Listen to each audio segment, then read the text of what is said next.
कहानी की शुरुआत होती है एक सुनसान मार्केट से, जहां हम एक फैमिली को देखते हैं जो बिल्कुल चुपचाप खामोशी से जरूरत का सामान इकट्ठा कर रही होती है। ये लोग इतने ज्यादा डरे हुए थे कि एक दूसरे से बात तक नहीं कर पा रहे थे, बस इशारों से एक दूसरे को समझा रहे थे। आखिर कुछ तो था जो उन्हें बिल्कुल खामोश रहने पर मजबूर कर रहा था। इस फैमिली का लीडर है ली और उसकी वाइफ का नाम एवलिन है। यहाँ उनकी बड़ी बेटी रीगन जो बचपन से सुन नहीं सकती थी, और उनके दो बेटे मार्कस और बो होता है। बो उम्र में छोटा होता है, इसीलिए वो ज्यादा चीजें नहीं समझ पाता। वो ऊपर अलमारी में एक टॉय रॉकेट देख लेता है। जैसे ही वो रॉकेट को उठाने वाला होता है तो वो रॉकेट उसके हाथ से छूटकर नीचे गिरता है। ये देखकर सबके गले में सांसें अटक जाती हैं, लेकिन ऐन वक्त पर रीगन जल्दी से उस टॉय रॉकेट को कैच कर लेती है और सबकी जान बचा लेती है। ली सबको इशारों में समझाता है कि शाम होने वाली है, हमें जल्द से जल्द घर लौटना होगा, नहीं तो हम खतरे में पड़ सकते हैं। तभी इनका 4 साल का बेटा वही टॉय रॉकेट फिर से उठा लाया। उसे देखकर सभी दहशत में आ गए, क्योंकि ये रॉकेट बैटरी से चलने वाला था, जिसे ऑन करते ही शोर मच सकता था। ली अपने बेटे के हाथ से वो रॉकेट लेके उसकी बैटरी निकालकर टेबल पर रख देता है।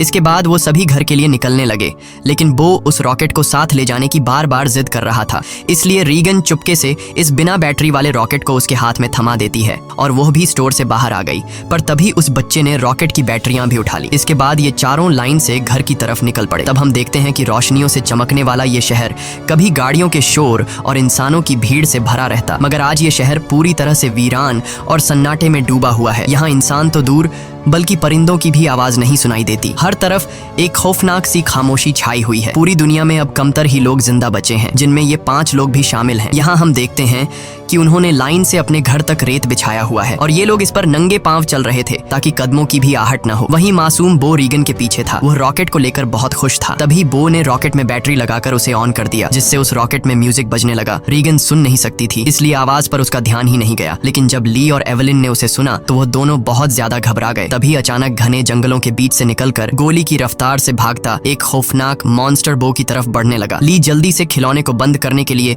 बो की तरफ तेजी से दौड़ता है, लेकिन तब तक बहुत देर हो चुकी थी। वो मॉन्स्टर बो को अपने साथ ले गया। उसके बाद हमें 1 साल के बाद का सीन दिखाया जाता है। ली और उसकी फैमिली ने इस हालात में जीना सीख लिया था। ली ने अपने घर में एक रिसर्च रूम बना लिया था, जहां उसने उस मॉन्स्टर के बारे में पूरी जानकारी हासिल कर ली थी। यहाँ हमें पता चलता है कि वो खौफनाक मॉन्स्टर जो बिल्कुल धीमी सी आवाज को भी कई किलोमीटर दूर से डिटेक्ट कर लेता है। अच्छी बात ये थी कि वो मॉन्स्टर पूरी तरह से अंधे थे, लेकिन उनकी सुनने की ताकत इतनी तेज थी कि वे हवा में जरा सी वाइब्रेशन और धीमी से धीमी आवाज को भी महसूस कर सकते थे। अगर कोई इंसान जोर से सांस भी ले तो उसे भी महसूस करके ये मॉन्स्टर बिजली की रफ्तार से उसकी ओर दौड़ पड़ते थे और उस इंसान को कुछ ही सेकंड में खत्म कर देते थे। साथ ही साथ इन मॉन्स्टर्स की चमड़ी लोहे से भी ज्यादा मजबूत थी, जो उन्हें बंदूक की गोली और किसी भी हथियार से प्रोटेक्ट करती थी। दरअसल आज से 1 साल पहले ये मॉन्स्टर स्पेस से आए एक मेट्रॉइड के जरिए इस धरती पर आए। ये मॉन्स्टर्स इतने ज्यादा तेज रफ्तार थे कि कुछ ही वक्त में ये पूरी धरती में फैल गए और इस दुनिया से लगभग सभी इंसानों का नामो निशान मिटा दिया। इन मॉन्स्टर्स से बचने का सिर्फ एक ही तरीका था, और वो था बिल्कुल शांत रहना, जो कि ली और उसकी फैमिली ये राज जान चुके थे। इसलिए उन्होंने खुद की पूरी तरह से सेफ्टी कर ली थी। ली ने अपने घर के चारों तरफ सीसीटीवी कैमरास लगा दिए थे ताकि मॉन्स्टर के आने की खबर उनको लग सके। साथ ही उसने सीढ़ियों और रास्ते में कदम रखने वाली जगह पर एक खास तरह के निशान लगाए थे ताकि उन क्रीचर्स को उनकी पैरों की आहट भी ना आ सके। और ली ने अपने घर में एक अंडरग्राउंड बंकर भी बनाया था, जहाँ ये इन मॉन्स्टर्स पर रिसर्च करता था। उसने ये भी पता लगा लिया था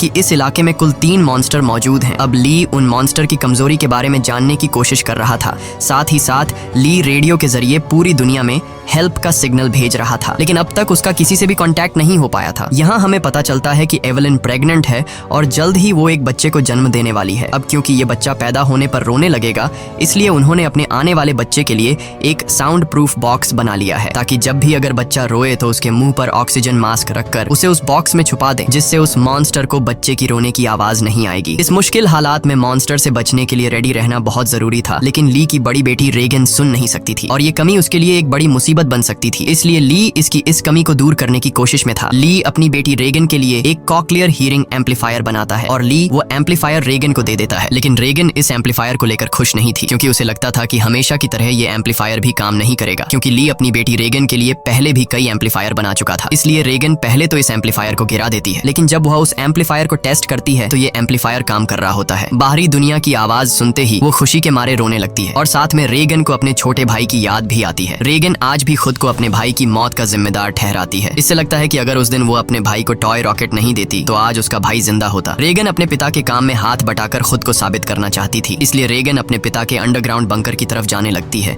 लेकिन तभी उसके पिता उसे रोक लेते हैं और उसे अंदर जाने से मना कर देते हैं, क्योंकि 1 साल पहले रेगन के अपने छोटे भाई को टॉय रॉकेट देने की गलती की वजह से अब वो रेगन पर बिल्कुल भी भरोसा नहीं करता। उसे डर लगता है कि नीचे अंडरग्राउंड बंकर में माइक्रोफोन, रेडियो और भी कई सारी चीजें हैं। अगर गलती से भी रेगन का हाथ किसी ऐसी चीज के साथ लग गया जो साउंड क्रिएट करती हो तो हमारी जान खतरे में पड़ सकती है। अगले दिन ली अपने बेटे मार्कस के साथ मछलियां पकड़ने नदी पर जा रहा होता है। रेगन भी उनके साथ जाना चाहती थी। रेगन ली से रिक्वेस्ट करती है कि प्लीज मुझे भी अपने साथ ले चलो, पर ली ने उसे अपने साथ ले जाने से मना कर दिया। वो रेगन से कहता है कि तुम्हारी माँ घर पर अकेली है, इसलिए तुम घर पर अपनी माँ का ख्याल रखो। जिसके बाद ली मार्कस के साथ नदी की तरफ निकल गया। ये बात रेगन को बहुत ज्यादा बुरी लगती है और वह नाराज हो जाती है। उसे लगता है कि उसके पिता उसे प्यार नहीं करते, इसलिए वह अपना बैग पैक करके वह भी घर से कहीं निकल गई और सीधा उस जगह पर आई जहाँ पर उसके भाई को मॉन्स्टर ने मार डाला था। वह अपने भाई के कब्र के पास लेटकर रोने लगती है और कुछ ही देर में यहीं पर रेगन की आंख लग जाती है। दूसरी तरफ एवलिन घर पर बिल्कुल अकेली थी। कुछ देर बाद वो बेसमेंट से कपड़े धोकर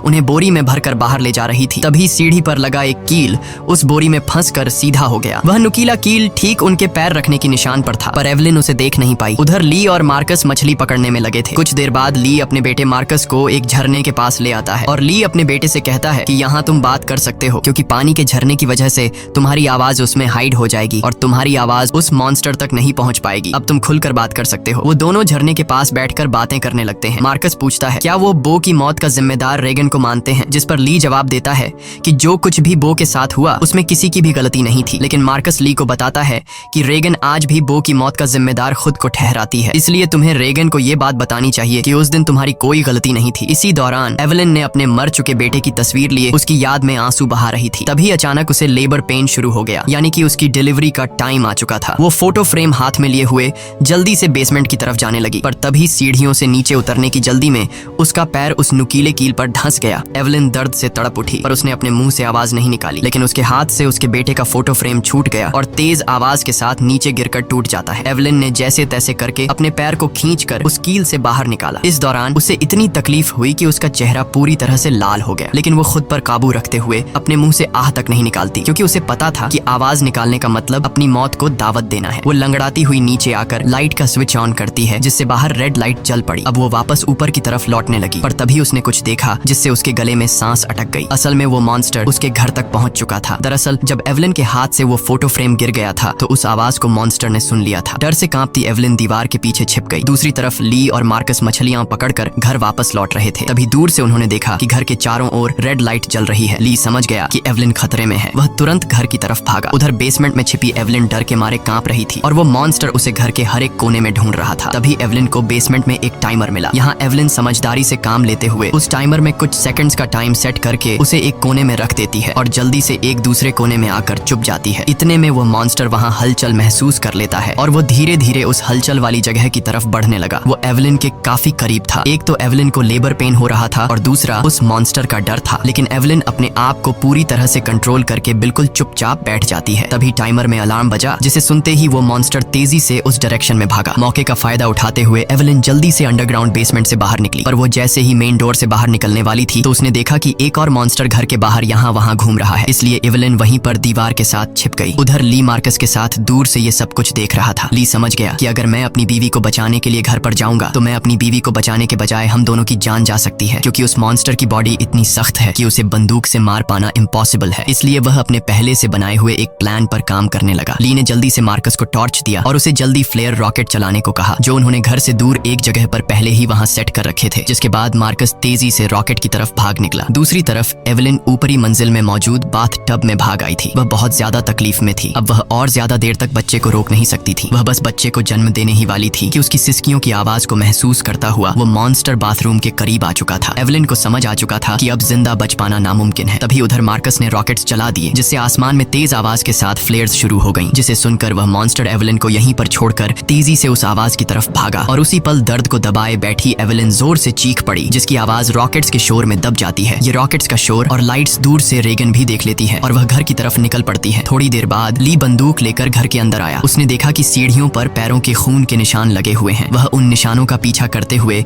बाथरूम तक पहुंच जाता है। वहां पहुंचकर वह देखता है कि बाथ टब खून से लाल है। वह समझ गया कि एवेलिन भी उस मॉन्स्टर का शिकार हो चुकी है। वह आंसू बहाता हुआ वहीं बैठ गया, पर तभी शावर रूम के कांच पर किसी ने हाथ रखा। वह कोई और नहीं बल्कि एवेलिन ही थी। एवेलिन ने इस मुश्किल हालात में भी खुद को संभाल कर एक बेटे को जन्म दिया था। एवेलिन को जिंदा पाकर ली की आंखें खुली की खुली रह गईं। अब इससे पहले कि बच्चे की रोने की आवाज आती, ली तुरंत एवेलिन और बच्चे को उठाकर अंडरग्राउंड रूम में ले आया, जिसके बेसमेंट में उन्होंने बच्चे के लिए साउंड प्रूफ बॉक्स बनाया था। लेकिन बेसमेंट में घुसने से पहले ही बच्चे ने रोना शुरू कर दिया, जिसे सुनकर वो मॉन्स्टर तेजी से उनकी ओर आने लगा। ली जल्दी से अंडरग्राउंड रूम में घुसा और दरवाजे को एक मोटे मैट्रेस से ढक दिया। ली ने फौरन बच्चे के मुंह पर ऑक्सीजन मास्क लगाया और उसे बॉक्स में बंद कर दिया, जिससे उसके रोने की आवाज बंद हो गई। तब जाकर उन दोनों ने राहत की सांस ली। यहाँ ली अपनी वाइफ एवेलिन को बताता है कि मैं इन क्रीचर्स की कमजोरी जान चुका हूँ। अब जल्द उनके लिए मैं एक औजार तैयार करने वाला हूँ, जिससे ये क्रीचर्स हमारा कुछ नहीं बिगाड़ पाएंगे। इसी दौरान दूसरी ओर रेगन भी घर लौट रही थी। तभी उसे खेतों के बीच एक लाइट जलती हुई नजर आई। रेगन जल्दी से उस लाइट के पास आने लगी, लेकिन वह इस बात से अनजान थी कि एक मॉन्स्टर उसकी कदमों की आहट से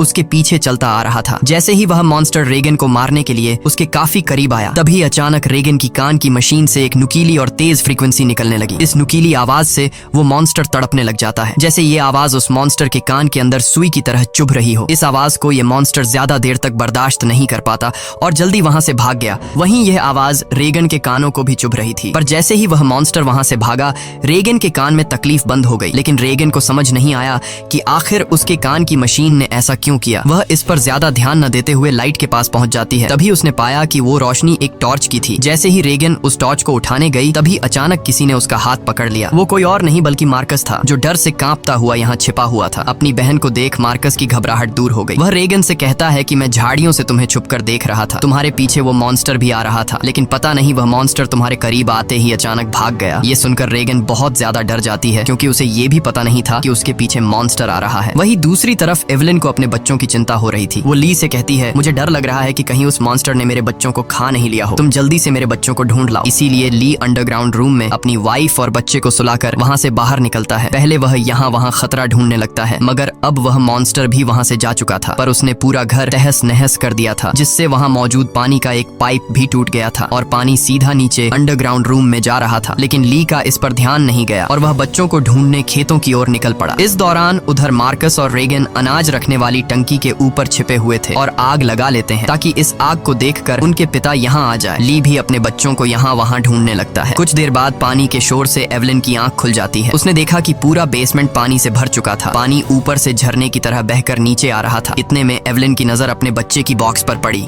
वह बॉक्स खुला हुआ था, पर वहाँ से बच्चे की जरा सी भी आवाज नहीं आ रही थी। एवेलिन जैसे ही बॉक्स के पास जाने लगी, तभी उसे बॉक्स के पास ही सामने से एक मॉन्स्टर नजर आया। उसे देखकर एवेलिन बहुत ज्यादा घबरा गई। एवेलिन को लगा कि शायद मॉन्स्टर ने उसके बच्चे को खा लिया है, क्योंकि एवेलिन को वह बॉक्स तो नजर आ रहा था, लेकिन वह बॉक्स उससे काफी दूर था, इसलिए वह बॉक्स के अंदर देख नहीं सकती थी कि बच्चा अभी भी जिंदा है या फिर मॉन्स्टर ने उसे खा लिया। इसलिए वह धीरे धीरे बॉक्स की तरफ बढ़ने लगी। तभी वो मॉन्स्टर भी पानी में उतर जाता है। लेकिन एवेलिन जब बॉक्स के करीब पहुंची तो उसने देखा कि उसका बच्चा सही सलामत है। खुशकिस्मती से बच्चे ने आवाज नहीं किया था, जिस वजह से उसकी जान बच गई थी। वह अपने बच्चे को लेकर एक कोने में आकर चुपचाप खड़ी हो गई, पर वो मॉन्स्टर मौत बनकर एवेलिन के पास ही मंडरा रहा था। अगर बच्चे के मुंह से जरा सी भी रोने की आवाज निकलती तो उनकी मौत पक्की थी। दूसरी ओर रेगन और मार्कस अपने पिता का इंतजार करते करते थक चुके थे। रेगन को लगता है कि उनके पिता उन्हें बचाने के लिए नहीं आएंगे। अब वह अकेले ही घर जाना चाहती थी, लेकिन मार्कस को अपने पिता पर पूरा यकीन था। अपनी बहन को जाता देखकर मार्कस उसे रोकने की कोशिश करता है, लेकिन जैसे ही वह अपनी बहन को रोकने के लिए आगे बढ़ता है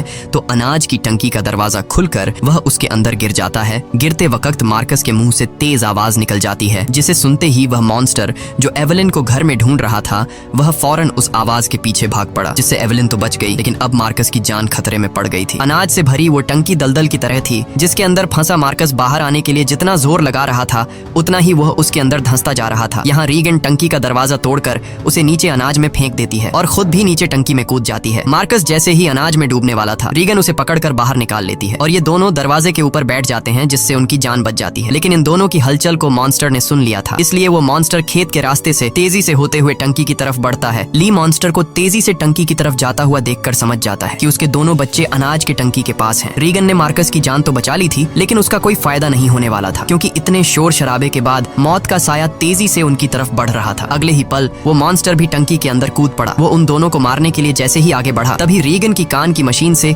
एक बार फिर एक नुकीली आवाज निकलने लगी। ये आवाज उस मॉन्स्टर के लिए बहुत ही ज्यादा पेनफुल होती है, इसलिए वो बिना उन्हें मारे वहाँ से निकल जाता है। रीगन और मार्कस मौत के मुंह से बाल बाल बच गए और टंकी से बाहर निकल आए। बाहर ली भी उन्हें ढूंढता हुआ आ पहुंचा था। वह अपने बच्चों को सही सलामत देखकर बहुत खुश होता है। इस दौरान एवलिन भी ये सब कुछ सीसीटीवी रूम से देख रही थी। तभी ली को पता चलता है कि अभी भी वो मॉन्स्टर यहाँ आसपास है। उसने बच्चों को फौरन सामने मौजूद गाड़ी की ओर भेज दिया और खुद एक कुल्हाड़ी उठाकर आसपास नजरें दौड़ाने लगा, लेकिन वो क्रीचर ठीक उसके ऊपर होता है। ली जैसे ही पलटकर पीछे देखता है, वो मॉन्स्टर उसे अपने पंजे से मारकर दूर फेंक देता है। अपने पिता को तकलीफ में देखकर मार्कस ली को आवाज देने लगता है। आवाज सुनकर मॉन्स्टर को मार्कस की पोजीशन का भी पता चल जाता है। वो मॉन्स्टर अब मार्कस और रीगन की तरफ बढ़ने लगा, लेकिन तभी एक बार फिर रीगन की कान की मशीन से फ्रीक्वेंसीज निकलने लगी। वह आवाज रीगन को भी चुभ रही थी, इसलिए रीगन ने अपनी कान की मशीन को ही ऑफ कर दिया, लेकिन यह उसकी सबसे बड़ी गलती थी। इस मशीन से जो फ्रीक्वेंसी निकलती थी, वही फ्रीक्वेंसी उस मॉन्स्टर की कमजोरी थी, जिसे वो बिल्कुल भी बर्दाश्त नहीं कर सकता था। लेकिन अनजाने में रीगन ने मशीन को बंद करके अपनी ही मौत को दावत दे दी। अगले ही पल वो मॉन्स्टर कार पर झपट पड़ा और मार्कस तक पहुंचने की कोशिश करने लगा। इसी दौरान उधर ली होश में आ गया। अपने बच्चों को खतरे में देख वह समझ गया था कि मॉन्स्टर से लड़कर वह कभी भी मॉन्स्टर को मार नहीं सकता, इसलिए अब उसे सिर्फ एक ही रास्ता नजर आया। उसने रीगन को इशारों में बताया कि मैं तुमसे बहुत ज्यादा प्यार करता हूँ, मैंने तुम्हें कभी भी बो की मौत का जिम्मेदार नहीं ठहराया है और मेरे होते हुए तुम्हें कुछ नहीं हो सकता। जिसके बाद ली जोर से चिल्लाने लगा। उसे सुन वो मॉन्स्टर ली की तरफ दौड़ पड़ा और एक ही झटके में उसे चीर फाड़ कर रख दिया। अपने पिता को मरता हुआ देखकर रीगन को बहुत ज्यादा दुख होता है, क्योंकि पहले उसे लगता था कि उसके पिता उससे प्यार नहीं करते, लेकिन अब उसे रियलाइज हुआ कि वह गलत थी। ली को मारने के बाद वो मॉन्स्टर वहाँ से चला जाता है। दूसरी तरफ एवलिन भी ये सब कुछ सीसीटीवी के जरिए देख रही थी। तब रीगन उसी वक्त गाड़ी स्टार्ट करके अपने भाई के साथ घर आ पहुंचती है। एवलिन ने अपने बच्चों को सही सलामत देखते ही सीने से लगा लिया। तभी एवलिन ने देखा कि वो मॉन्स्टर एक बार फिर से उनकी तरफ आ रहा है। इसके बाद ये लोग जल्दी से घर के अंदर चले जाते हैं, जहाँ मार्कस और रीगन अपने छोटे भाई को देखते हैं। रीगन देखती है कि उसके फादर उसके कोक्लियर इम्प्लांट के लिए कितनी मेहनत कर रहे थे। अब वो अपने फादर को बहुत ज्यादा मिस करने लगती है। कुछ देर बाद वह मॉन्स्टर उनके घर घुस आया। एवलिन यहाँ बंदूक तान कर उसके सामने खड़ी हो गई। एवलिन के पास बंदूक तो थी, पर वह जानती थी कि उसकी गोली उस मॉन्स्टर की मोटी खाल का कुछ नहीं बिगाड़ सकती, इसलिए अब उन्हें अपनी मौत अपनी आंखों के सामने नजर आ रही थी। लेकिन जैसे ही ये मॉन्स्टर उन लोगों को मारने के लिए आगे बढ़ा, तभी अचानक रीगन के कान में तकलीफ होने लगी। लेकिन दूसरी तरफ उसने देखा कि वो मॉन्स्टर भी अचानक तड़पने लगा। यानी जैसे ही रीगन के कानों में तकलीफ शुरू हुई, तभी दूसरी तरफ वो मॉन्स्टर भी उससे कई गुना ज्यादा तकलीफ महसूस करने लगा। रीगन समझ जाती है कि उसके कान में लगी मशीन जो उसके पिता ने बनाई थी, उसका इस मॉन्स्टर के साथ कोई कनेक्शन है। तभी रीगन का ध्यान अपने पिता के रिसर्च पर गया, जिससे रीगन को पता चला कि उसके कान के मशीन से निकलने वाली हाई पिच फ्रीक्वेंसी उस मॉन्स्टर की कमजोरी है। रीगन को समझ आ गया था कि जब भी ये मॉन्स्टर मेरे करीब आता तो मेरे कान में तकलीफ होने लगती और ये मॉन्स्टर वहां से भाग जाता। इससे पहले कि ये मॉन्स्टर उन्हें मार देता, रीगन जल्दी से अपने कान में लगे कॉक्लियर इम्प्लांट का पावर और ज्यादा बढ़ा देती है, जिससे निकली हाई फ्रीक्वेंसी साउंड से वो मॉन्स्टर अचानक तड़पने लगा। ऐसा लग रहा था कि जैसे वो हाई फ्रीक्वेंसी साउंड उस मॉन्स्टर के पूरे शरीर में सुइयां चुभा रही हो। यहाँ रीगन की माँ भी समझ जाती है कि ये सारा कमाल कोक्लियर इम्प्लांट का है, लेकिन पावर बढ़ाने से रीगन के कानों में भी और ज्यादा तकलीफ होने लगी। इसीलिए रीगन समझदारी से काम लेते हुए वहाँ रखे एक माइक्रोफोन के साथ उस कान की मशीन को लगा देती है, जिससे वो फ्रीक्वेंसी साउंड वेव और ज्यादा तेज हो गई। अब तो उस मॉन्स्टर का दर्द से बुरा हाल हो गया और उसकी खोपड़ी का आर्मर अपने आप ही खुलने लगा। आर्मर खुलते ही जैसे ही उसका मुंह नजर आया, तभी एवलिन ने शॉटगन से सीधे उसके मुंह पर ही फायर कर दिया, जिससे उसकी खोपड़ी एकदम गुब्बारे की तरह फट गई और आखिरकार वो मॉन्स्टर मारा गया। हालांकि खतरा अभी टला नहीं था। गोली की आवाज सुनकर उस इलाके में मौजूद बाकी के 2 और मॉन्स्टर भी उनकी ओर आने लगे, लेकिन अब एवलिन और रीगन को उन मॉन्स्टर्स की कमजोरी मालूम चल चुकी थी। इसलिए रीगन ने माइक का वॉल्यूम फुल कर दिया और एवलिन उन मॉन्स्टर्स को मारने के लिए तैयार हो गई। इसी के साथ ये कहानी खत्म हो जाती है। अगर आपको वीडियो अच्छी लगी हो तो हमारे चैनल को सब्सक्राइब और वीडियो को लाइक जरूर कीजिएगा। और अगर आपको इस मूवी का सेकंड पार्ट चाहिए तो नीचे कमेंट में पार्ट 2 लिखें।